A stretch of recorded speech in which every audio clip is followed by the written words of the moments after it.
Bismillahirrahmanirrahim. Bismillahirrahmanirrahim. Assalamualaikum warahmatullahi wabarakatuh.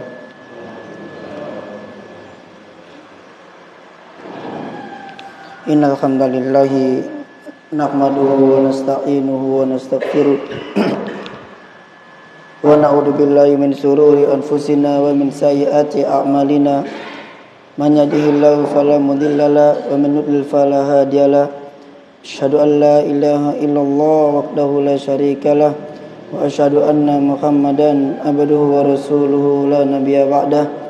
Ya ayyuhallazina amanu taqullaha haqqa tuqatih wa la tamutunna illa wa antum muslimun. Ya ayyuhan nasu taqu rabbakumul ladzi khalaqakum min nafsin wahidah wa khalaqa minha zawjaha wa batha minhuma rijalan katsiran wa nisaa'a wattaqullaha alladzi tasaaluna bihi wal arham innallaha kana 'alaikum raqiba. Amma ba'du. Alhamdulillah, segala puji bagi Allah yang telah memberikan kita semua nikmat sehingga kita semua bisa hadir di kajian pada subuh kitab Syarah Adabul Mufrad, dan semoga Allah Ta'ala menerima semua amal-amal kebaikan kita dan belajar itu sampai wafat, belajar mencari ilmu itu sampai wafat. Imam Ahmad rahimahullah pernah ditanya ketika dia berlari sambil membawa kedua sandal beliau. Kemudian beliau ditanya, sampai kapan engkau seperti ini? Kemudian dia mengatakan, ilal maut, sampai mati. Jadi belajar itu sampai mati. Bahkan ketika orang jadi seorang syekh, jadi seorang ustadz, jadi seorang guru pun tetap tidak boleh meninggalkan yang namanya belajar.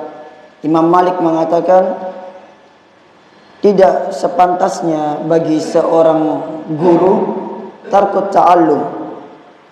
Tidak sepantasnya bagi seorang alim tarkut ta'allum, meninggalkan belajar.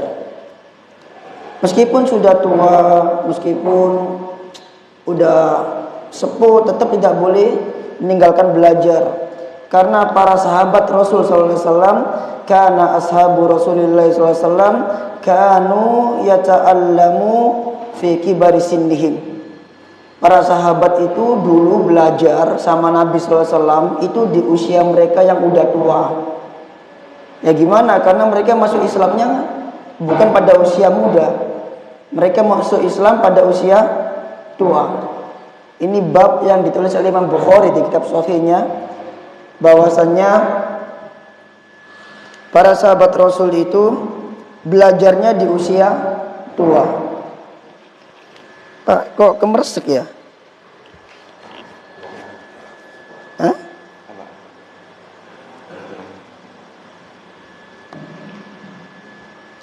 Tadi malam ditarik Ustaz Wahyudi gini-gini terus.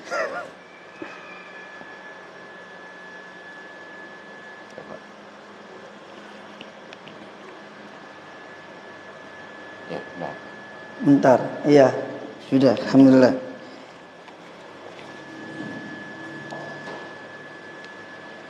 Maka belajar itu tidak terhalang oleh faktor apapun, mau tua, mau muda, dan banyak para ulama yang wafat ketika sedang belajar.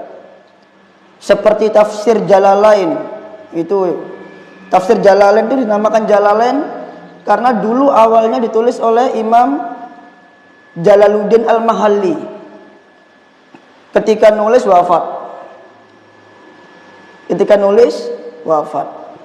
Lalu dilanjutkan oleh muridnya yang bernama Jalaluddin As-Suyuti. Maka dinamakan Jalalain. Artinya dua jalal. Kitab tafsir yang ditulis oleh dua jalal. Gurunya Jalaluddin Al-Mahalli dan muridnya Jalaluddin As-Suyuti. Dan banyak para ulama yang wafat ketika menulis kitab wafat, ketika mengajarkan hadis wafat. Banyak sekali para salaf yang seperti itu kalau kita baca biografi mereka. Artinya belajar itu tidak mengenal faktor. Karena belajar sendiri itu adalah sebuah ibadah. Belajar sendiri sebuah ibadah. Yang kata Imam Ahmad bahwasanya kita itu lebih membutuhkan ilmu dibanding makan dan minum. Seperti itu. Baik, kita masuk ke hadis yang ke-11.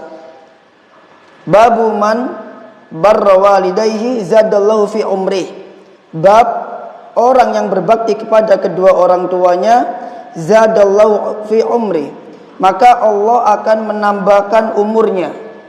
Maka Allah akan menambahkan umurnya. Di sini nanti ada sebuah permasalahan, Bapak-bapak. Apakah umur itu bisa bertambah? Kalau umur bisa bertambah, berarti takdir bisa dirubah dong. Padahal takdir itu telah ditulis 50.000 tahun sebelum penciptaan langit dan bumi. Berarti takdir bisa dirubah dong kalau umur itu bertambah. Nah, nanti akan saya bahas, ada di kitab ini nanti. Kita baca dulu hadisnya. Haddatsana Asbagh bin Farji qala, telah menceritakan kepada kami Asbagh bin Faraj. Qala, dia berkata, akhbaroni Ibnu Wahab, telah mengabarkan kepada kami Ibnu Wahab, an Yahya ibnu Ayyub, dari Yahya bin Ayyub, an Zabban bin Fa'id, dari Zabban bin Fa'id, an Sahal bin Mu'ad, dari Sahal bin Mu'ad, an abihi, dari bapaknya. Qala, dia berkata, qala Nabi sallallahu alaihi wasallam, Nabi sallallahu alaihi wasallam bersabda, man barra walidayhi, barang siapa yang berbakti kepada kedua orang tuanya, tuba lahu, maka kebahagiaanlah baginya. Artinya dia akan bahagia kalau dia berbakti kepada kedua orang tuanya. Ini yang seperti saya sampaikan sebelumnya, bahwa berbakti kepada orang tua itu adalah kunci kebahagiaan dunia dan di akhirat. Tidak mungkin ada ceritanya orang berbakti kepada orang tua itu sengsara, tidak mungkin. Tidak mungkin ada ceritanya orang berbakti kepada orang tua itu sengsara, tidak mungkin. Lagi mana mau sengsara orang berbakti kepada orang tua itu, orang tua akan ridho sama dia. Kalau orang tua ridho sama dia, Allah juga akan ridho sama dia. Lah kalau Allah ridho sama dia, gimana bisa sengsara orang Allah ridho sama dia? Jadi kunci bahagia dunia itu dengan berbakti kepada kedua orang tua. Karena berbakti kepada orang tua itu termasuk akhlak pertama antara manusia dengan sesama manusia. Dari semua manusia yang ada itu, yang pertama kali yang harus berbuat baik itu orang tua dulu. Karena derajatnya tinggi. Sehingga orang yang berbakti kepada orang tua itu pasti bahagia di dunia maupun di akhirat. Makanya Rasul katakan tubalahu, kebahagiaan baginya. Zadallahu azza wa jalla fi umri, Allah azza wa jalla akan menambahkan umurnya. Orang berbakti kepada orang tua itu merupakan sebab bertambahnya umur. Kita masuk ke syarah hadisnya. Tuba itu apa? Ismul jannah, adalah nama dari surga. Au syajaratun fiha, atau nama dari pohon yang ada di dalam surga. Jadi dalam surga itu ada pohon yang namanya pohon tuba. Wa yumkinu an yakuna maknahu as-sa'ada wal khair, dan dimungkinkan maknanya adalah as-sa'ada, kebahagiaan, wal khair, dan kebaikan. Jadi tuba itu maknanya bisa kebahagiaan atau kebahagiaan. Makanya kalau Nabi SAW mengatakan fatuba lil ghuraba, itu maknanya berbahagialah bagi orang-orang yang asing. Atau sabda Nabi yang lain yang mengatakan tuba liman fakkara aibahu qabla uyubin nas, berbahagialah orang yang memikirkan aibnya sebelum memikirkan aib-aib orang lain. Nah, itu Nabi pakai kata tuba. Maka tuba ini maknanya bisa bahagia, bisa juga kebaikan, tapi juga bisa sebuah nama pohon yang ada dalam surga. Artinya orang yang melakukan amal tersebut, tubalahu, dia bisa berada di dalam tuba. Artinya berada di bawah pohon tuba, berarti masuk ke dalam surga. Karena tuba itu adalah nama pohon di dalam surga. Nanti saya bacakan tafsirnya. Tadi sudah saya bukakan di Maktabah Syamilah. Zadallahu fi umri. Allah menambahkan umurnya. Apa maksud dari bertambahnya umur? Penulis kitab ini mengatakan bahwa maksud bertambahnya umur itu adalah ay la yudi'u umrahu wa qila yuzadu fi rizki, yakni la yudi'u umruhu, umurnya la yudi'u umrahu, Allah tidak akan menyia-nyiakan umurnya, atau ay la yudi'u umruhu, yakni umurnya tidak akan sia-sia. Artinya umur yang dia punya itu tidak akan berlalu sia-sia. Umurnya akan menjadi suatu keberkahan. Umurnya akan dipenuhi dengan kebaikan. Semakin panjang umurnya akan dipenuhi dengan kebaikan. Ini maksud dari bertambahnya umur. Bukan berarti bertambahnya umur di sini menurut penulis kitab ini adalah kalau misalkan orang dipatok 50 tahun oleh Allah Azza wa Jalla, dia berubah jadi 55 tahun. Tidak, bukan seperti itu maksudnya. Maksudnya adalah kalau orang sudah ditakdirkan oleh Allah 50 tahun, maka selama 50 tahun ini dia akan diliputi oleh keberkahan. Dia akan diliputi oleh kebaikan selama 50 tahun. Ketika udah 50 tahun wafat. Ini diantara makna dari bertambahnya umur. Jadi bertambahnya umur menurut penulis kitab ini itu bukan seperti ditakdirkan seseorang berumur 50 tahun. Kemudian dia berbakti kepada orang tua, Allah lihat, oh ternyata dia berbakti pada orang tua nih. Terus akhirnya Allah jadikan, ya sudah kamu jadi tak tambah 60 tahun. Enggak. Artinya tidak ada perubahan pada takdir. Kalau takdirnya 50, ya sudah 50 dia wafat. Tidak ada perubahan pada takdir. Wakila yuzadu fi rizki. Dan makna yang lain adalah yuzadu fi rizki, ditambahkan rizkinya. Ini juga sama. Kalau rizkinya sudah dipatok sekian, ya sudah dia sekian. Tidak mungkin ada perubahan penambahan rizki, tidak mungkin. Lalu apa yang dimaksud dengan bertambahnya rizki di sini? Keberkahan rizki. Keberkahan rizki. Nanti dibahas oleh para ulama. Do'afa al-Albani hadal hadis. Asy-Syaikh al-Albani mendoifkan hadis ini. Wa qala al-Hakim, dan al-Hakim berkata sahih, hadis ini sahih. Wa aqarrahu ad-Dahabi, dan pensahihan al-Hakim ini disetujui oleh Imam ad-Dahabi. Fikih hadis, birrul walidaini sababul barakah wa ziyadati fil umri. Berbakti kepada kedua orang tua itu menjadi sebab keberkahan dan bertambahnya umur. Kok bisa? Karena berbakti kepada orang tua itu termasuk ke dalam bentuk silaturahmi. Bentuk silaturahmi. Kalau ada orang yang paling berhak, yang paling utama untuk dikunjungi siapa? Yaitu orang tua. Kalau anak itu jauh dari orang tua, kemudian dia pengen berkunjung ke banyak orang, maka yang paling utama dari banyak orang itu yang harus didahulukan untuk dikunjungi itu siapa? Orang tua. Maka silaturahim itu bisa menjadi keberkahan dan bertambahnya umur dari sisi itu. Rasul SAW mengatakan, man arada an yubsatallahu fi rizki wa yunsha'alahu fi athari falyasil rahimah.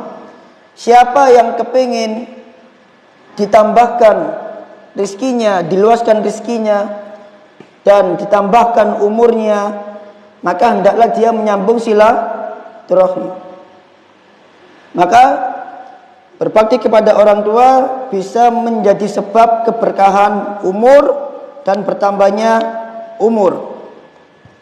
Yang kedua, Al-barru biwalidayhi lahu tuba. Orang yang berbuat baik kepada kedua orang tua, lahu tuba, dia akan mendapatkan tuba. Mendapatkan tuba, mendapatkan kebahagiaan, mendapatkan surga, bisa berada di pohon tuba. Apa itu tuba? Qismun khasun minal jannah, bagian yang khusus dari surga. Jadi tuba itu ada sebuah tempat di dalam surga.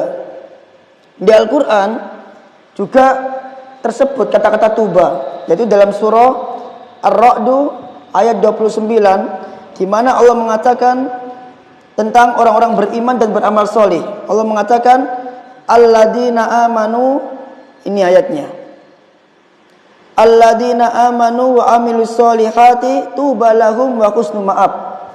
Orang-orang yang beriman dan beramal soleh, tuba lahum, bagi mereka adalah tuba, kebahagiaan, wa husnu ma'ab, dan tempat kembali yang baik. Tempat kembali yang baik, yakni surga.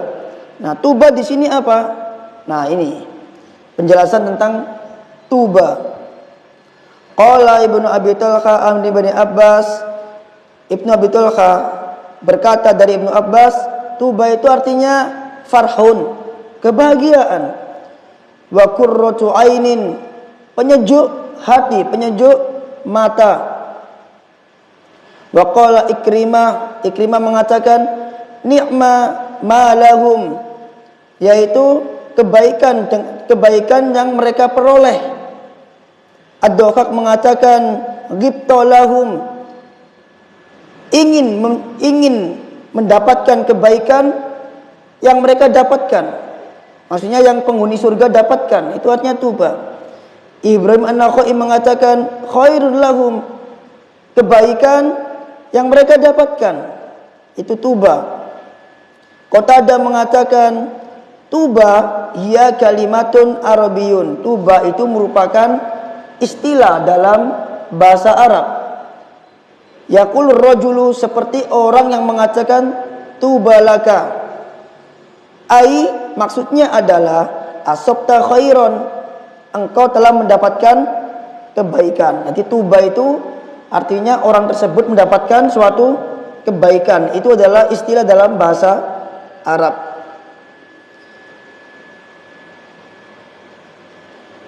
Mana dia? Dan dia mengatakan dalam satu riwayat, yakni Qatadah mengatakan dalam satu riwayat, tuba lahum, yang dimaksud tuba lahum itu adalah husna lahum, kebaikan bagi mereka, sama semua. Wa husnu ma'ab, maksudnya adalah marja, tempat kembali. Kemudian kata Ibnu Katsir, wa hadhil aqwal syai'un wahidun la munafata bainaha, dan semua pendapat-pendapat yang ada ini itu intinya sama saja, kebahagiaan, enak, penyejuk mata, semuanya intinya sama saja, membuat gembira. La munafata bainaha, tidak ada pertentangan di antara mereka. Ibnu Abbas mengatakan tentang tuba lahum, hiya ardul jannah bil khafbasha. Tuba itu sama seperti sebuah pohon yang ada di sebuah negeri yang bernama Habasya. Di Habasya itu ada pohon yang dinamakan dengan pohon tuba. Seperti itu pohonnya. Artinya maksudnya adalah pohon di surga itu seperti pohon yang ada di Habasya, itu modelnya. Sa'id bin Masjuh mengatakan tuba ismul jannah bil Hindia. Tuba itu nama sebuah taman yang ada di Hindia. Wakada rawa As-Suddi, demikian wakada ruwiya As-Suddi, demikian yang diriwayatkan dari As-Suddi. Lanjut saja.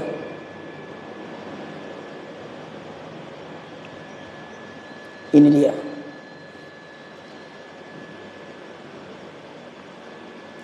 Anshar bin Haushab, Syahar bin Haushab mengatakan tuba. Tuba itu apa? Tuba itu syajaratun fil jannah. Tuba itu sebuah pohon di surga. Kullu syajaril jannah minha. Semua pohon-pohon yang ada di surga itu asalnya dari tuba. Berarti tuba ini induknya. Semua pohon-pohon yang ada di surga semuanya itu asalnya dari tuba. Aqsanuha min wara'i suwaril jannah. Ranting-rantingnya itu berasal dari belakang tembok surga. Ranting-rantingnya itu diciptakan berasal dari belakang tembok surga. Nggak tahu gimana apa maksudnya. Kemudian wahakadha ruwiya an Abi Hurairah, demikian yang diriwayatkan dari Abu Hurairah, dari Ibnu Abbas, Mughith bin Sumayyah, dari Abu Ishaq As-Sabi'i, dan banyak orang, lebih dari satu dari kalangan salaf yang mengatakan anna tuba syajaratun fil jannah. Tuba itu sebuah pohon di surga. Fi kulli darin minha. Setiap rumah-rumah yang ada di surga itu terbuat dari tuba. Setiap rumah-rumah yang ada di surga itu kayu-kayunya terbuat dari pohon tuba. Itu yang diucapkan oleh para ulama. Wa dzakara ba'duhum, dan sebagian salaf mengatakan An-Rahman tabaraka wa ta'ala, bahwasanya Ar-Rahman tabaraka wa ta'ala gharasaha biyadihi min habbatin lu'lu'atin, bahwasanya Allah menumbuhkan pohon tuba itu dengan tangannya dari sebuah biji yang terbuat dari mutiara. Iya, di surga semuanya indah, Pak. Enggak ada di surga itu yang terbuat dari tanah. Di surga itu terbuat dari mutiara, terbuat dari emas, terbuat dari perak. Lah ini bijinya saja dari mutiara. Ditanam oleh Allah Azza wa Jal, dengan tangannya tumbuhlah pohon tuba. Wa amaraha an tabtadda. Lalu Allah memerintahkan pohon ini untuk menjalar. Famtadda ila haitsu yasha Allah tabaraka wa ta'ala. Lalu pohon ini pun menjalar sesuai yang Allah kehendaki. Wa kharajat min asliha, dan keluar dari akarnya itu, dari akar pohon tuba itu keluar apa? Yunabi'u anharul jannah. Keluar yunabi'u anharul jannah. Sungai-sungai surga yang mengalir. Dari akarnya itu keluar sungai-sungai. Min asalin, yang terbuat dari madu. Wa khomrin, yang terbuat dari khomer. Wa ma'in, yang terbuat dari air. Walaban, dan terbuat dari susu. Ini 4 jenis sungai surga. Sungai surga itu bukan air kayak biasa, bukan. Terbuat dari madu. Jadi sungainya itu aliran madu. Gimana Allah alam? Nggak tahu, nggak bisa dibayangin. Terbuat dari susu loh. Sungai airnya air susu. Airnya air khomer. Airnya air ini air tawar. Itu nggak bisa dibayangin, karena kenikmatan surga itu sesuatu yang mala ainun ro'at, tidak pernah dilihat oleh mata, wala udunun sami'at, tidak pernah didengar oleh telinga, wala khatara biqalbil bashar, dan tidak pernah terlintas di hati manusia. Itu kenikmatan surga, kita nggak bisa bayangin. Enaknya gimana kita nggak bisa bayangin. Dari akarnya muncul sungai yang terbuat dari madu. Khomer, tahu khomer ya? Yang diharamkan oleh Allah Azza wa Jal. Kadang Allah itu mengharamkan sesuatu di dunia untuk dinikmati di surga. Ya, kadang Allah itu mengharamkan sesuatu di dunia untuk dinikmati di mana? Di surga. Allah mengharamkan khomer di dunia untuk dinikmati di surga. Jadi kalau orang menikmati khomer di dunia, nanti di surga tidak bisa menikmati khomer. Harus kemana dia? Ke neraka.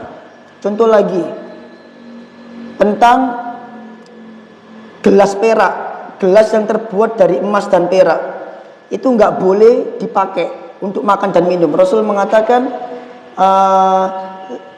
la ta'kulu la tashrabu fi anatid dhahabi wal fiddah. Janganlah kamu minum dari gelas yang terbuat dari emas dan perak. Wala ta'kulu fi sihafiha, Dan janganlah kamu makan dari piring yang terbuat dari emas dan perak. Kenapa? Fa innaha lahum fid dunya. Karena itu semua diperuntukkan untuk orang-orang kafir di dunia. Walakum fil akhirah. Dan diperuntukkan untuk kalian di akhirat nanti. Jadi kadang Allah itu mengharamkan sesuatu di dunia untuk dinikmati di mana? Di surga. Rasul mengharamkan piring emas, piring perak, gelas emas, gelas perak di dunia. Itu tujuannya diantaranya adalah untuk dinikmati di surga. Jadi kadang sesuatu yang diharamkan itu akan dihalalkan di surga. Contoh, Allah mengharamkan zina. Allah mengharamkan zina. Bolehnya menikah dengan 4 orang wanita. Tapi di surga itu ada 70 bidadari. Yang penghuni surga itu boleh berhubungan dengan mereka dalam sehari 70 bidadari. Dan kekuatan seorang laki-laki di surga itu setara dengan menggauli 70 bidadari. Itu diperuntukkan di surga. Seperti itu. Kadang Allah haramkan sesuatu di dunia, tapi Allah peruntukkan juga di surga.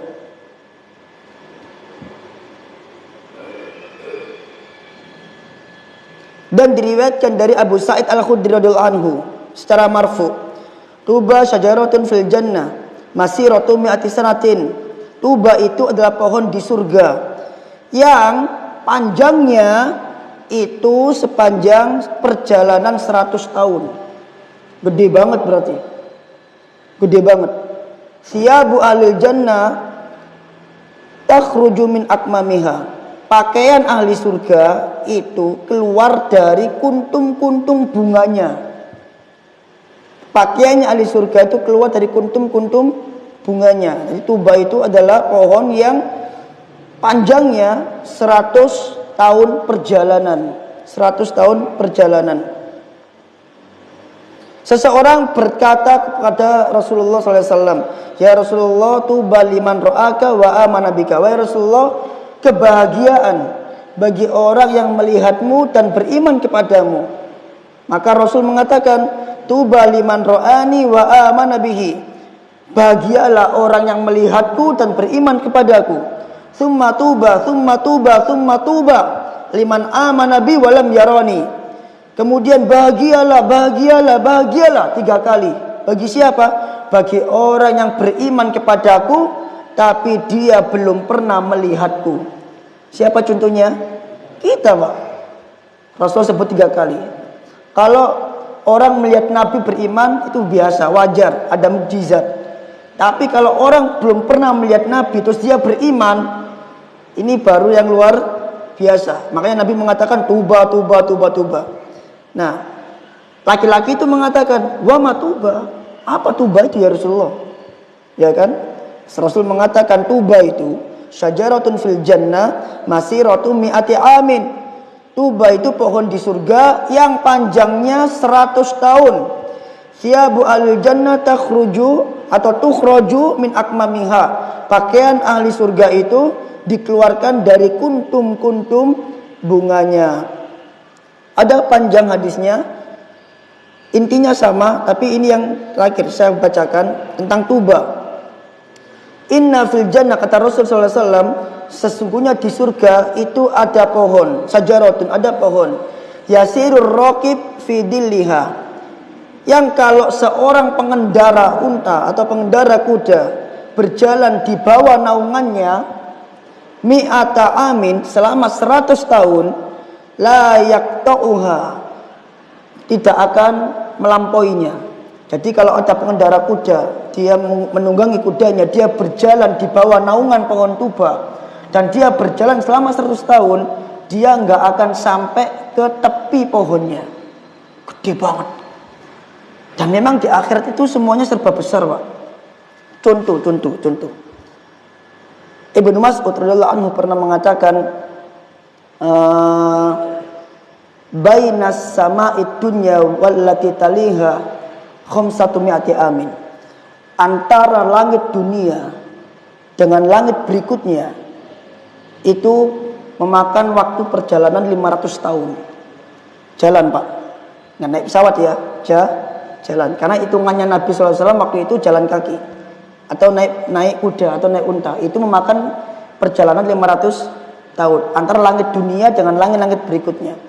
Wa baina kulli sama'in khamsumi'ati amin, dan tiap langit itu jaraknya 500 tahun. Langit 1 ke langit 2 500 tahun. Langit 2 ke langit ketiga 500 tahun sampai ke langit ke-7 500 tahun. Berarti dari 1 ke 7 berapa tahun, Pak? 500 kali 7 4.500 tahun. 3.500 tahun. Berarti kita ini kecil atau besar, Pak? Kecil. Gitu kok petenteng gini ya. Di hadapan Allah Azza wa Jalla itu kok petenteng. Padahal kita ini kecil banget loh. Kecil banget, enggak ketok. Lihat diteropong dari langit ke-7 enggak bakal kelihatan. Kecil banget. Orang dari langit 1 ke langit 7 ada 3.500 tahun jalan kaki. Nah, wa bainas sama'i sabi'ati wal kursi khamsumi'ati amin. Dan jarak antara kursi dengan langit ke-7, kursinya Allah dengan langit ke-7 itu 500 tahun. 500 tahun.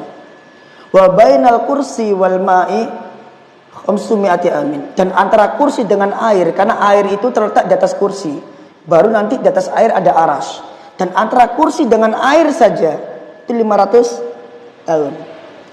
Wal arsyu fawqal ma, kata Rasul. Dan arsy itu di atasnya air. Wallahu fawqal arsy. Jelas Allah, Rasul katakan, dan Allah di atas arsy. Jelas banget, enggak pakai takwil-takwilan. Rasul jelas mengatakan wallahu fawqal arsy, dan Allah di atas arsy. Jelas sahih ini hadisnya. La yakhfa alaihi syai'un min a'malikum, dan tidak ada yang tersembunyi sedikit pun dari Allah amal-amal kalian. Dari atas Allah lihat. Nah, itu masing-masing 500 tahun. Gede-gede, panjang-panjang. Demikian juga malaikat. Dalam hadis dikatakan jarak antara bahunya malaikat dengan telinganya saja khamsumi'ati amin, 500 tahun. Antara pundak dan bahunya saja loh. Sayapnya Jibril. Sayapnya saja, kata Rasulullah SAW, sayapnya Jibril itu membentang antara timur dan barat, itu satu sayap. Besar sekali. Dan itu totalnya ada 600 sayap. Jibril, malaikat yang punya sayap terbanyak, 600 sayap. Itu gedenya seperti itu. Nah, ini pohon tuba saja seperti ini gitu loh. Kalau orang mengendari di bawah pohonnya nggak akan sampai. Luar biasa. Kita harus bisa di sini, Pak, reuni bareng. Karena memang kata para ulama, di antara para salaf mengatakan ini pohon tempat reuni, tempat ngumpul, tempat berteduhnya orang-orang ahli surga. Dan di surga itu nggak ada matahari, nggak ada bulan, nggak ada siang, nggak ada malam, nggak ada, yang ada cahaya. Itu ada ayatnya. La yarawna fiha syamsau wala zamhariro. Mereka tidak melihat di surga itu matahari, bulan, tidak lihat. Malam siang nggak ada. Full cahaya, kenikmatan tok yang ada. Dan pohon tuba ini salah satu itu tempat untuk reuni. Ada lagi nggak ya?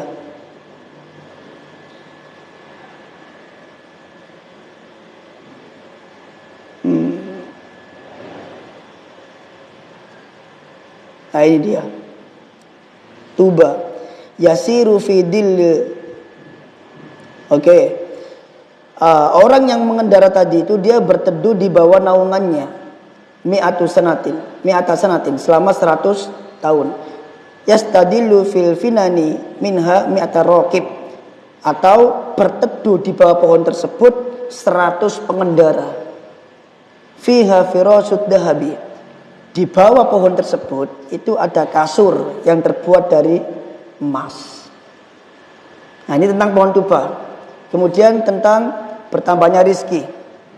Ini yang paling penting. Tentang bertambahnya umur. Apakah umur seseorang itu bisa bertambah atau tidak? Karena Allah Ta'ala itu berfirman ketika menulis takdir kepada kolam. Allah menciptakan kolam, pulpen pertama kali. Kemudian Allah berfirman, uktub, tulislah. Bena mengatakan, ma'aktub, apa yang aku tulis. Kemudian Allah mengatakan, uktub ma huwa kainun ila yaumil qiyamah. Tulislah semua hal yang terjadi sampai hari kiamat. Semua kejadian di dunia ini tertulis semua. Umur kita tertulis, rezeki kita tertulis, ajal kita tertulis, bahagianya kita tertulis, sengsaranya kita sudah tertulis, surga nerakanya kita tertulis. Fulan di surga, fulan di neraka sudah tertulis. Dan ini tidak bisa dirubah-rubah karena Rasul mengatakan rufi'atil aqlam wa tuwiyatis suhuf. Pena telah diangkat dan lembaran-lembaran catatan-catatan takdir telah kering. Jadi ini nggak bisa dirubah. Tapi di sisi lain, Rasul mengatakan orang yang silaturahim itu bisa menambah umur. Di sisi lain, Allah berfirman, "Idza jaa ajaluhum la yastakhiruna sa'atan wa la yastaqdimun." Kalau datang ajalnya, maka tidak akan bisa dimundurkan, tidak akan bisa dimajukan. Kalau umur ditambah, berarti ajal bisa dimajukan. Ya enggak? Kalau umur ditambah, ini akidah, ini akidah. Kalau umur, saya pelan-pelan biar paham. Kalau umur ditambah, berarti ajal bisa dimajukan. Ya kan? Harusnya ajalnya 50 tahun, enggak jadi, dimajukan menjadi 60 tahun. Padahal Allah mengatakan ajal itu kalau sudah datang tidak bisa dimajukan, tidak bisa dimundurkan, dan takdir sudah ditentukan. Maka di sini apa yang dimaksud dengan penambahan umur? Jawabnya. Sebagian ulama memberikan jawaban yang masyhur.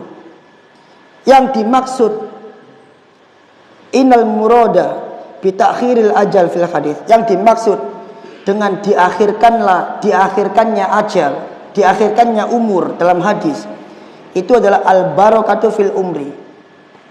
Allah enggak tambah umurnya, tapi ada keberkahan di dalam umur. Bisa babi taufiqi li taati fayuwaffiqu li taati wa yuwaffiqu li imarati waqtihi bima yanfa'uhu fil akhirah. Dengan sebab Allah beri taufik karena ketaatan. Allah memberi taufik untuk melakukan ketaatan. Allah memberi taufik untuk menjaga waktunya, agar waktunya digunakan untuk hal-hal yang bermanfaat di akhirat. Allah memberi taufik lisiyanati waqtihi anid dia, untuk memelihara waktunya dari buang-buang waktu. Ini makna pertama yang dimaksud dengan bertambahnya umur. Yang dimaksud dengan bertambahnya umur. Kemudian makna yang kedua, ini yang paling penting tentang bertambahnya umur. Yang dimaksud adalah an-ziyadata ala haqiqatiha.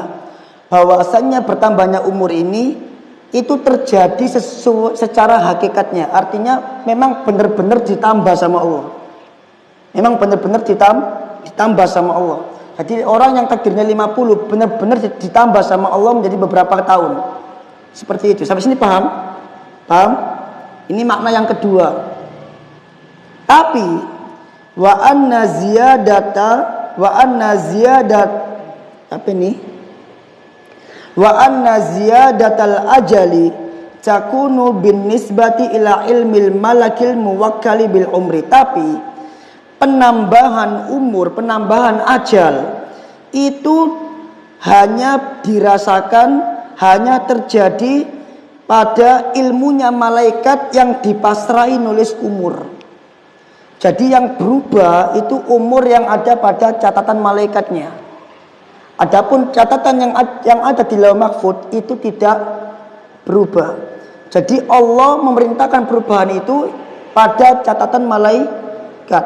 Dan catatan malaikat ini itu bagian dari realisasi catatan takdir yang ada di Lauh Mahfuz. Paham? Jadi perubahan itu pun juga sudah ada di dalam Lauh Mahfuz. Paham? Misal di Lauh Mahfuz ditetapkan 50 tahun. Tapi 50 tahun itu penetapan. Nah, dari Lauhul Mahfuz itu direalisasikan oleh para malaikat. Ya, paham sampai sini? Paham sampai sini? Nah, karena orang ini berbuat silaturahim, tertulis juga di Lauhul Mahfuz, orang ini berbakti pada orang tua, tertulis di Lauhul Mahfuz. Allah perintahkan malaikat untuk merubah umurnya menjadi 50 tahun sehingga sama dengan Lauhul Mahfuz. Intinya sama. Jadi bertambahnya umur itu bertambahnya umur secara hakikat, tapi secara ilmunya malaikat. Adapun secara ilmunya Allah itu tidak ada pertambahan sama sekali. Dia mati 50 ya dia bakal mati 50. Tapi apakah malaikat tahu dia bakal mati 50? Malaikat nggak tahu. Sehingga malaikat merasakan orang ini bertambah umurnya sesuai yang Allah perintahkan.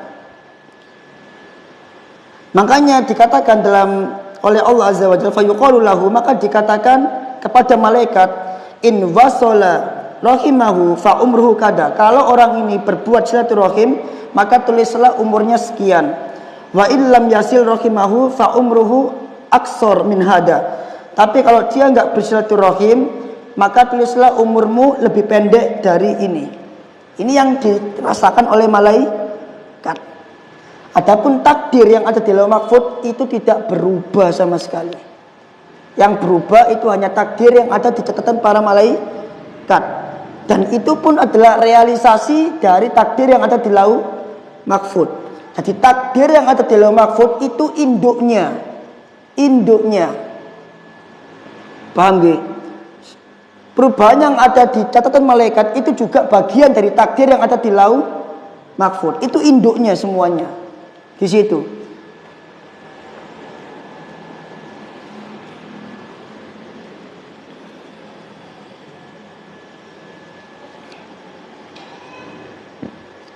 Misal,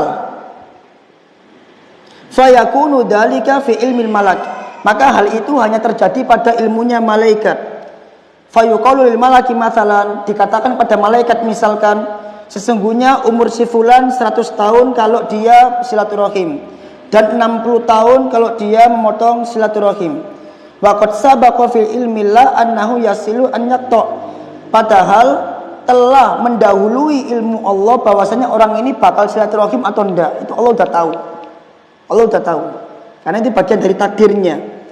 Li anna ilmallah la yataghayyar. Karena ilmunya Allah itu tidak mungkin berubah.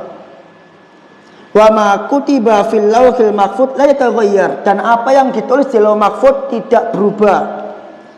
Allahu alima anna hada sayatulu umrahu bisababi silaturahim, dan Allah mengetahui bahwasanya orang ini akan panjang umurnya disebabkan silaturahim, dan itu juga sudah tertulis di lauh mahfuz. Paham nggih? Jadi bukan berubah, umurnya bukan berubah, sudah dipatok memang. Wa anna hada sayuksiru umruhu bisababi qati'atir rahim, dan bahwasanya orang ini umurnya bakal berkurang dengan sebab memutus silaturahim. Falladhi fi ilmillah la yataqaddam wa la ta'akhir. Maka apa yang ada di ilmunya Allah itu tidak bisa diajukan, tidak bisa dimundurkan. Jadi yang merasakan malaikat aslinya tetap, tidak berubah. Aslinya tetap, perubahan itu hanya dirasakan oleh malaikat. Wa fi ilmil malaki huwal ladzi yakunu fi ziyadah wa nuqsa, dan di ilmunya malaikat itu terjadi di dalamnya penambahan dan pengurangan. Kayak kita merasakan ditambah umurnya, itu kita yang ngerasain. Aslinya sudah tertulis di lauh mahfuz. Nah, kalau jenengan bingung, coba kita baca penjelasannya Syekh Al-Utsaimin. Beliau mengatakan, ini jelas insyaallah, ini terakhir.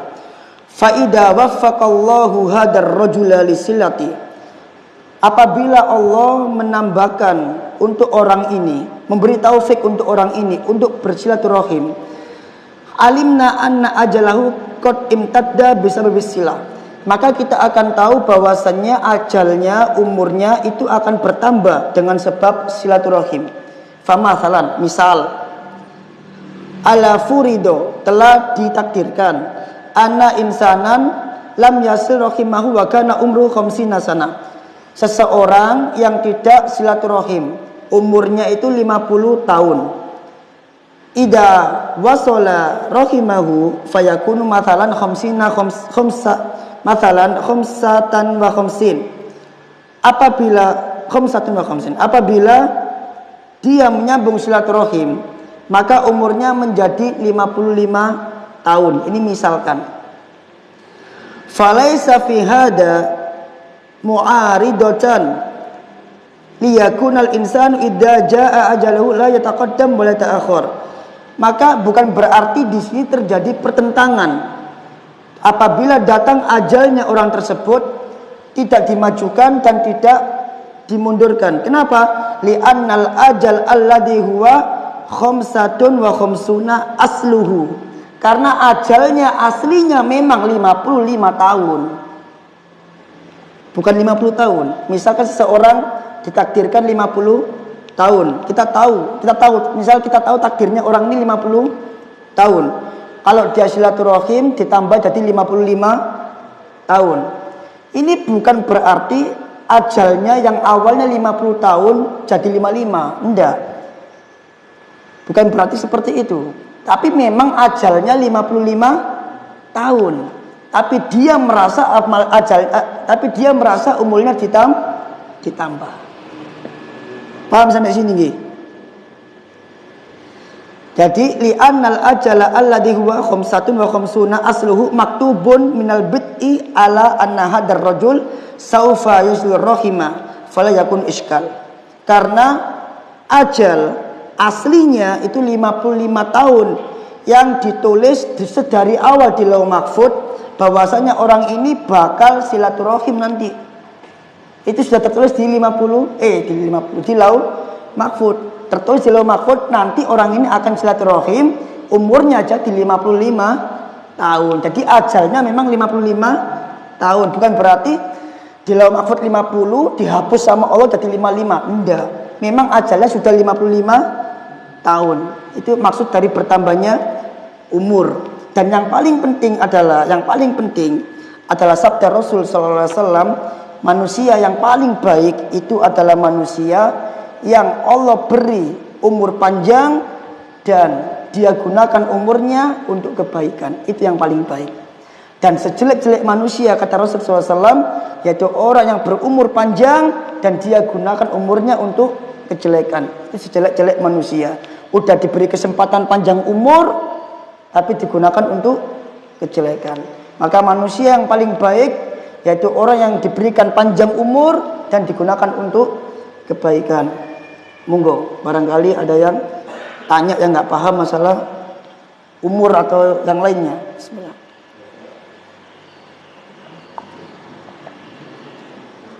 Nah, ya Pak.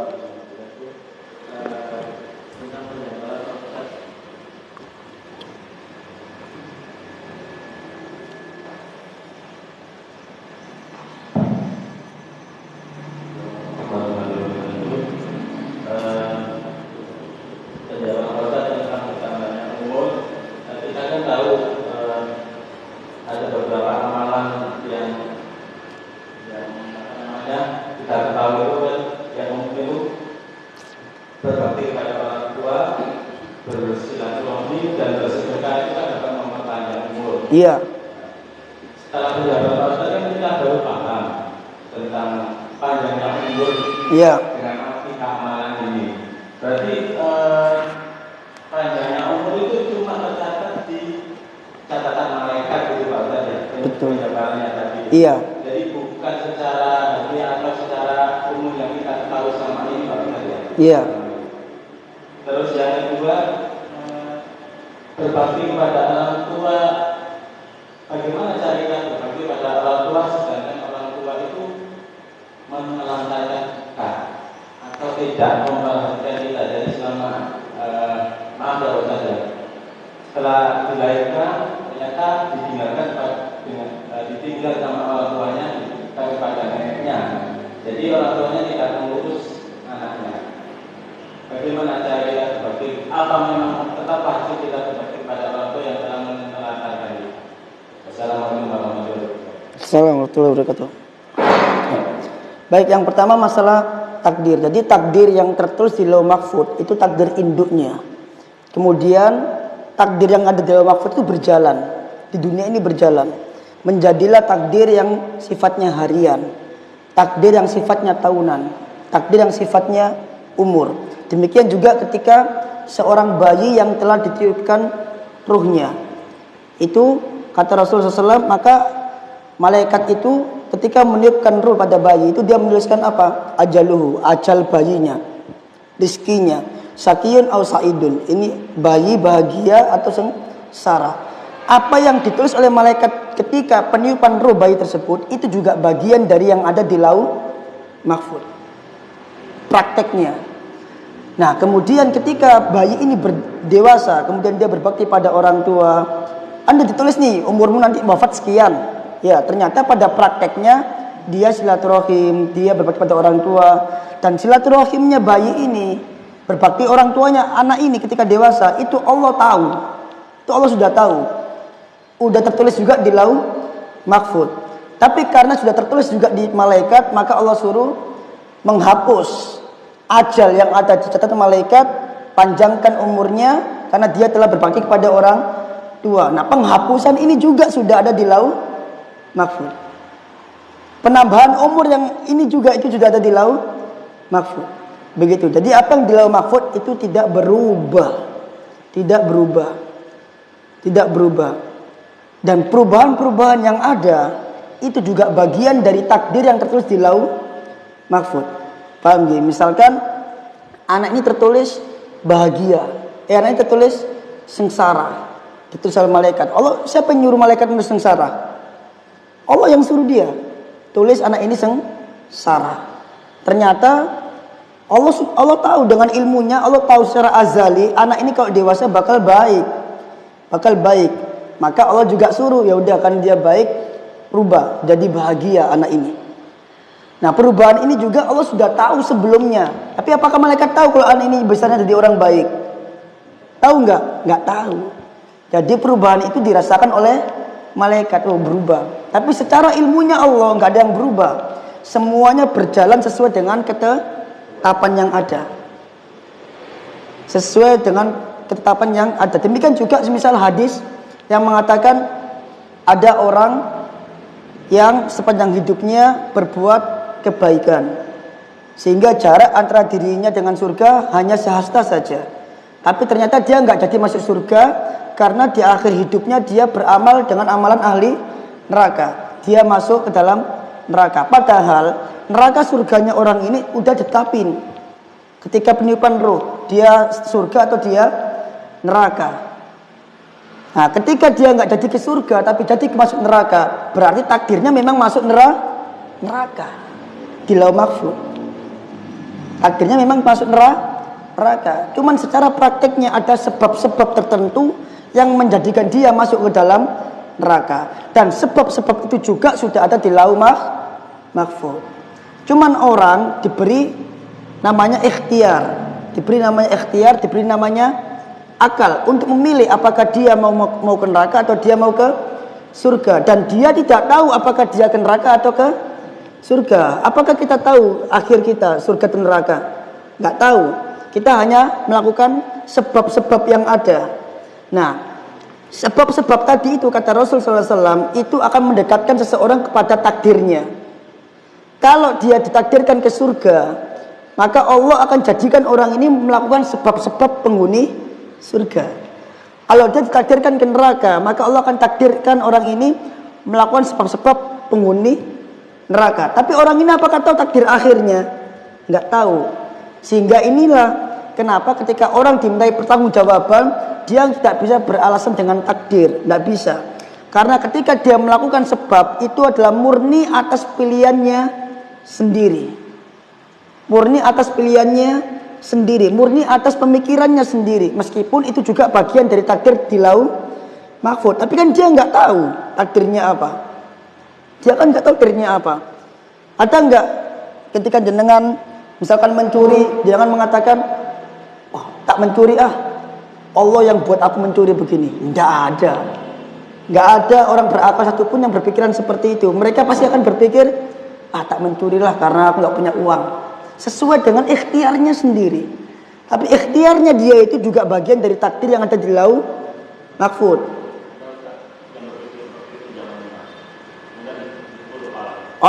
Itu sobik. Namanya sobik. Ada di kitab Aqidatus Salaf Ashabul Hadis. Riwayat itu. Dulu pernah kita kaji sama Ustaz Ridwan riwayatnya. Dan Ustaz Ridwan yang membacakan riwayat itu ke kita. Waktu itu di pojok sini, dampar. Pakai dampar sendirian saya sama Ustaz. Waktu saya umur 20 tahunan itu. Riwayat itu. Nah, paham gak? Jadi yang di lauh mahfuz tidak berubah. Tetap takdirnya. Cuman kita nggak tahu bagaimana takdir yang ada di lauh mahfuz. Itulah kenapa ketika sahabat tanya, ya Rasulullah, kalau gitu kenapa kita harus beramal? Kan udah ditetapin neraka surganya kita. Kata Rasulullah, malu udah beramal saja kamu. Karena orang itu akan dengan amal itu akan dimudahkan untuk mencapai takdirnya. Ada Rasul yang menjelaskan, ada akal yang bisa berpikir. Itu adalah hujah-hujah yang Allah gunakan nanti ketika di akhirat, ketika orang beralasan takdir, nggak bisa. Karena kamu udah diberi Rasul, kamu udah diberi akal. Dan terakhir, ketika sebelum diciptakan, ketika sebelum dilahirkan di dunia, itu kita dimintain perjanjian oleh Allah Azza wa Jalla dalam surah Al-A'raf, kalau nggak salah, perjanjian. Alastu birabbikum, apakah aku Tuhan kalian? Maka kita merakan, qalu bala, ya Allah engkau Tuhan kami. Bala syahidna, kami bersaksi bahwa engkau Tuhan kami. Itu perjanjian antara kita sama Allah. Semua manusia sebelum dilahirkan di dunia itu diambil perjanjian seperti oleh Allah. Pengakuan, apakah aku Tuhan kalian? Iya, engkau Tuhan kami ya Allah. Maka ketika di dunia kita lupa dengan perjanjian itu. Dikirimlah Rasul untuk mengingatkan tentang perjanjian tersebut. Sehingga kita nggak mungkin bisa beralasan di akhirat tentang, kan engkau telah menakdirkan aku berbuat maksiat ya Allah. Bermaksiat itu atas pilihanmu sendiri. Engkau tahu dari mana aku mentakdirkan? Kita tahu dari mana kalau kita ditakdirkan? Kita tahu kalau kita ditakdirkan itu kapan? Ketika telah melakukan. Baru kita tahu ini takdir kita. Tapi sebelum kita melakukan, apa kita tahu takdir kita? Nggak tahu. Jadi sebelum kita melakukan, itu murni pilihan kita sendiri. Dan pilihan kita juga bagian dari takdir. Tapi kita tahu takdir kita sebagai pelaku maksiat kapan? Ketika kita maksiat, kita zina misalkan. Oh berarti takdir saya zina. Kok kamu tahu? Iya, saya sudah berzina barusan. Nah itu. Tapi sebelum dia berzina, apa dia tahu takdirnya kalau akan bakal berzina? Dia nggak tahu. Orang itu pun kadang ada pembisik, ada malaikat yang membisiki. Itu ada hadisnya itu. Jadi ketika orang mau berbuat dosa, itu Allah kirimkan malaikat untuk berbisik di kupingnya. Jangan kau lakukan ini dosa. Makanya orang kalau mau berbuat jahat, itu kan ada namanya bisikan hati. Hati itu berontak, oh ini salah. Itu katanya dari Allah Azza wa Jalla. Tapi terkadang bisikan ini kita abaikan, kita terjang. Sehingga kita memilih takdir yang jelek. Begitu. Paham sampai sini, Gi? Jadi kita tahu takdir kita kapan? Ketika kita sudah melakukan. Sebelum melakukan, pilihan kita. Murni, dari akal kita murni. Dan itu semua juga bagian dari takdir. Karena tidak ada yang terluput dari takdir. Semua kejadian di muka bumi ini sedetik pun, itu bagian dari takdir, ketetapan. Kemudian yang kedua apa? Anak yang ditelantarkan orang tua, dia tetap wajib berbakti kepada kedua orang tua. Tidak peduli sejahat apapun orang tuanya. Tidak ada dosa terbesar melebihi kekafiran. Ya kan? Kalau orang tua yang muslim menelantarkan dia itu dosa. Tapi dia masih muslim. Kekafiran di atasnya lagi, lebih besar lagi kan? Itu pun tetap harus berbuat baik kepada mereka. Meskipun orang tuanya kafir. Apalagi yang masih muslim meskipun dia dolim kepada anaknya. Karena berbakti kepada orang tua itu bukan sekedar untuk balas jasa, tapi itu juga bagian dari menjalankan perintah Allah Azza wa Jal untuk berbuat baik kepada kedua orang tua. Dan anak ini nanti ketika dia sudah dewasa, dia akan menjadi orang tua. Apakah anak ini ketika menjadi orang tua, dia menjadi orang tua yang sempurna? Tidak. Dia pasti punya kekurangan, ya. Kalau setiap anak tidak boleh berbakti kepada orang tua yang punya kekurangan, maka anak ini pun nanti ketika dewasa, anaknya nggak akan berbakti sama dia. Kenapa? Karena dia punya kekurangan. Misal dulu pernah mukul anaknya, oh, bapak jahat biyen karo aku dikepui terus, wis saiki aku gak gelem karo bapak. Gak mungkin seperti itu kan, rusak nanti tatanan keluarga nanti rusak. Maka berbakti pada orang tua itu bukan hanya dalam rangka berbalas jasa, itu hanya bagian dari fungsi berbakti. Tapi tujuan utamanya berbakti pada orang tua itu adalah perintah Allah Azza wa Jalla. Mau orang tuanya kafir ataupun tidak, tetap berbakti kepada orang tua. Nah, wallahu a'lam. Silakan tafadhol. Langsung aja.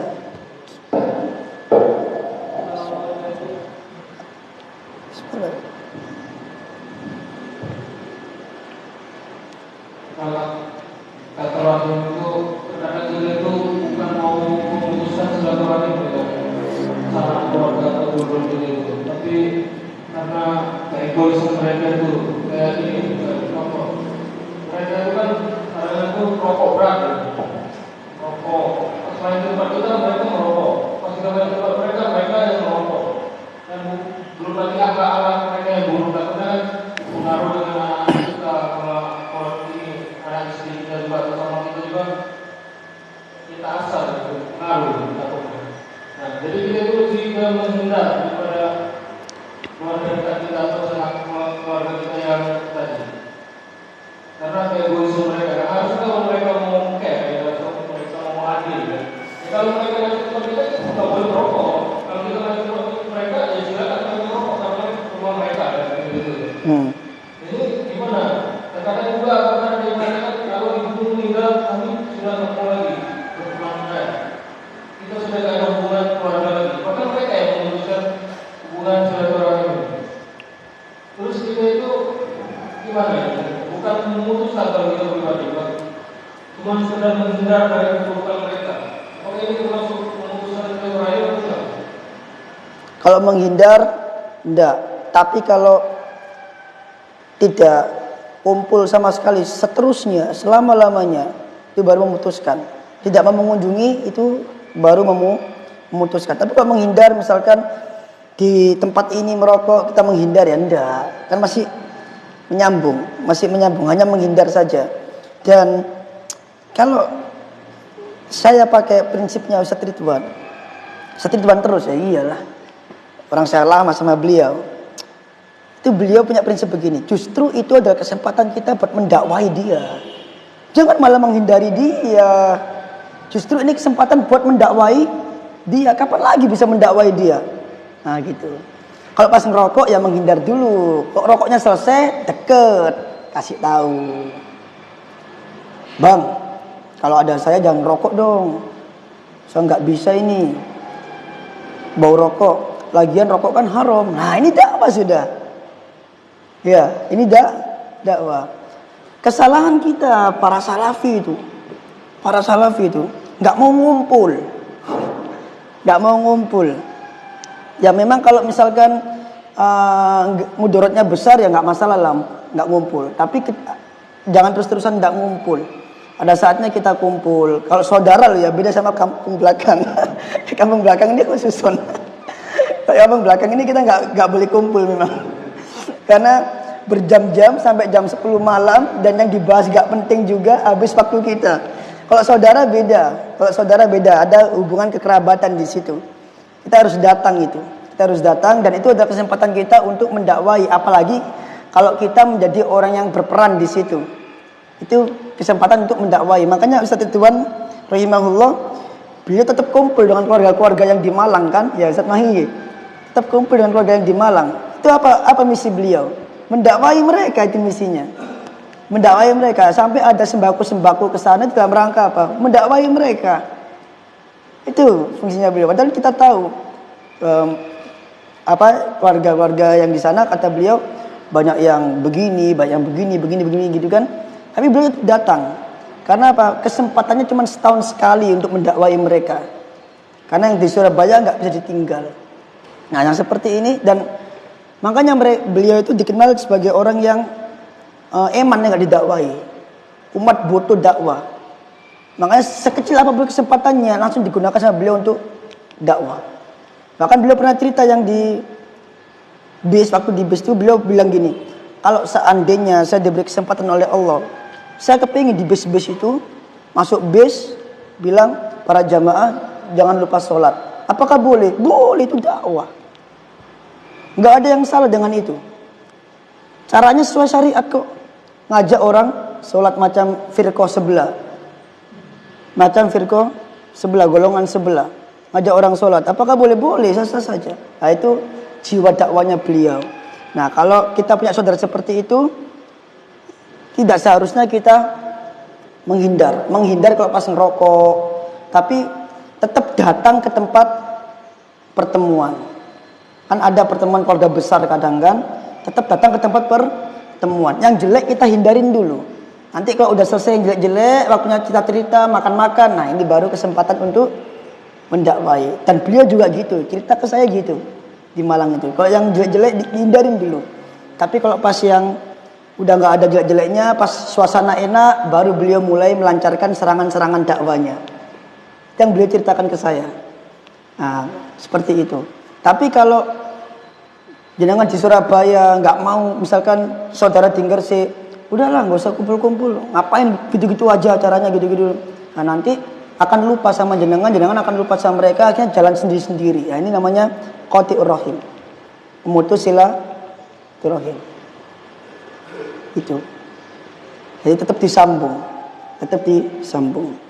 Yang jelek dihindari. Kalau sudah ada yang baik-baik baru didakwain. Khair insyaallah. Tapi pernah terjadi begitu. Kayak anak-anak itu kan disebumi sama dulu, padahal pernah takut sama gelap itu. Tidak pulang kemarin, takut hantu, terus banyak buruan dari kipas itu baru berubah. Nekoin siapa? Dicekokin. Iya, anak-anak yang lain kejadian itu kita anak-anak lagi. Karena kita ngalamin langsung. Benar-benar Anaknya diprotek, Ustaz. Anaknya diprotek. Jenengan begini. Anak saya sekolah di TK. Ya kan? Saya ada di rumah. Apakah anak saya bisa lepas dari teman-teman yang jelek 100%? Enggak. Pasti ada teman-teman yang jelek di tempat dia sekolah. Dan pasti teman yang jelek akan mengajarkan yang jelek juga. Dan tidak semua guru pasti tahu apa yang dilakukan oleh teman-temannya tersebut. Karena guru gak mungkin mengawasi terus. Dia punya kesibukan yang lain. Nah, ketika mereka bermain dengan teman-teman yang jelek, tanpa pengetahuan guru, teman jelek ini akan mengajarkan sesuatu. Pulang-pulang anak saya sampai di rumah melakukan menggunakan istilah-istilah yang viral di YouTube. Kamu tahu dari mana? Dari teman, kata dia. Nah, seperti ini, orang tua yang protek. Ya udah, kamu jangan main sama dia ya. Gitu. Itu untuk anak, karena anak tidak tahu, pikirannya masih kecil. Tapi untuk kita sendiri tadi, seperti tadi. Yang penting untuk kita, karena kita udah dewasa, kita udah paham, apalagi kita udah kenal sunnah, untuk kita sendiri. Kalau untuk anak-anak ya yang protek orang tuanya. SD ada 170 siswa, baik semua? Enggak juga. Mereka datang dari latar belakang yang berbeda-beda, dari sifat yang berbeda-beda. Orang tua yang protek anaknya, biar tidak terpengaruh dengan anak yang malas, terpengaruh anak yang jelek. Pondok jenengan, apa jenengan nggak mau mondokkan anak jenengan? Mau kan mondokkan anak jenengan? Padahal di pondok nggak semuanya baik loh. Ya, ada yang geng-gengan, ada yang bully-bulian. Sekelas pondok yang besar dan terkenal pun juga tidak lepas dari masalah itu. Ada yang pacaran dan lain sebagainya. Terus gak ada dimondokkan gara-gara itu. Enggak, orang tua yang protek. Diprotekin anaknya. Bukan dihindarin tapi diprotekin, karena itu sesuatu yang tidak bisa dihindarin. Sesuatu yang nggak bisa dihindarin. Kalau bisa dihindarin. Kalau nggak bisa dihindarin, orang tua yang protek anaknya. Bener tuh, anak saya kadang pulang ke rumah, pulang sekolah membawa sesuatu yang aneh dari temannya. Tiba-tiba pulang, ada di YouTube itu kan, mati ketu. Kamu ngomong apa, Kak? Dari diajarin ini, bawa di rumah. Terus pokoknya hal yang viral di YouTube tuh dia bawa pulang ke rumah. Nari-nari, kamu dapat dari mana? Dari teman di TK. Orang tua jaga protek sedemikian rupa di rumah, di sekolah dapat juga. Aduh, udah nggak dikasih HP di rumah, di sekolah dapat juga. Nah, seperti itu contoh saja. Contoh, jadi orang tua yang protek itu kalau anak. Tapi kalau kita ya, kita harus paham. Ini kesempatan berdakwah. Kalau kita nggak dakwain mereka, terus siapa lagi yang mau dakwain mereka? Yang kenal sunnah kita ya, nggak ada lagi yang kenal sunnah di keluarga kita. Berarti kita yang diandalkan. Kalau orang sunnah hanya berdakwah ke sesama yang kenal sunnah, nggak akan nyebar sunnah ini. Orang kenal sunnah itu harus mendakwakan orang yang nggak kenal sunnah, biar nyebar sunnah. Nah kalau orang sunnah hanya karena ceramah di depan yang kenal sunnah begini saja, mau sampai kapan sunnah akan menyebar, ya kan?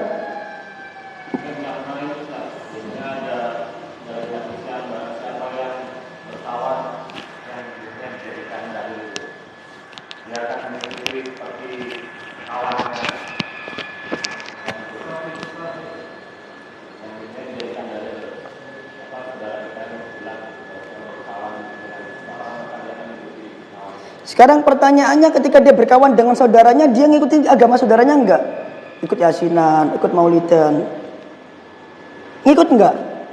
Enggak, ya sudah, aman berarti. Berkawan aja sama dia. Paham gitu? Ya, kalau dia berkawan, dia khawatir, enggak berkawan sama dia jadi ikut yasinan ini. Ya jangan. Berarti syubhatnya kuat, gitu kan? Tapi kok dengan berkawan dengan kakek-kakek kita yang sepuh, saudara-saudara kita yang sepuh, berkawan biasa, muamalah biasa, saya rasa nggak akan ngikutin agama mereka deh. Nggak akan mempengaruhi.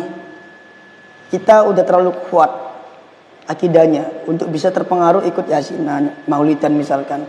Berarti hadis itu nggak berlaku. Hadis itu hanya berlaku kalau kita merasa lemah saja. Misalkan kita punya saudara kita kiai, tulen, jago moco kitab, ilmune akeh, ade nggak duwe ilmu. Ya wis ojo nang DE. Kenek sampean go. Iya, sampean go kenek. Bahaya. Tapi kalau kita punya saudara, orang awam, nggak tahu apa-apa, nggak bisa baca kitab, nggak bisa bahasa Arab, ya aman, nggak ada masalah. Toh ketemunya nggak setiap hari, ya kan? Falyandur man yukhalil itu, lihatlah dengan siapa yang menjadi khalil. Khalil itu teman dekat, teman raket. Dolin sama dia, tidur sama dia, curhat ke dia, raket. Nah, itu bisa mempengaruhi nanti. Kalau teman itu punya pengaruh yang lebih besar dibanding kita. Logikanya seperti itu. Tapi kalau dia nggak punya pengaruh, ya kita yang mempengaruhi dia. Kan banyak seperti itu. Orang Kristen berteman dengan orang Islam, dia masuk Islam karena temannya. Banyak seperti itu. Tergantung kita kuat nggak pengaruh kita sama dia. Kalau kita merasa nggak kuat pengaruhnya, ya jangan berteman sama dia. Seperti tadi saya kasih contoh saudara kita kiai, jangan teman sama dia, wassalam kamu nanti. Ya, wassalam teman sama dia. Ustaz Ridwan itu dia pernah cerita ada saudara yang seperti itu, kalau ketemu debat terus. Enggak ada masalah, sama-sama kuatnya. Nah, tapi kalau antum dibawa ilmunya dia, ya wassalam. Ngikut nanti. Kena subhatnya, dibacain kitab selesai tamat. Nggak bisa, ya udah yang teman sama dia. Tapi kalau antum punya pengaruh, teman sama dia. Tuh lebih Masya Allah. Udah nggih, kita lanjut. Disimpan dulu pertanyaannya minggu depan Insya Allah. Diskusi-diskusi yang seperti ini ngilangin ngantuk harus ada. Nah, subhanakallahumma bihamdika asyhadu alla ilaha illa anta astaghfiruka wa atubu ilaik. Assalamualaikum warahmatullahi wabarakatuh.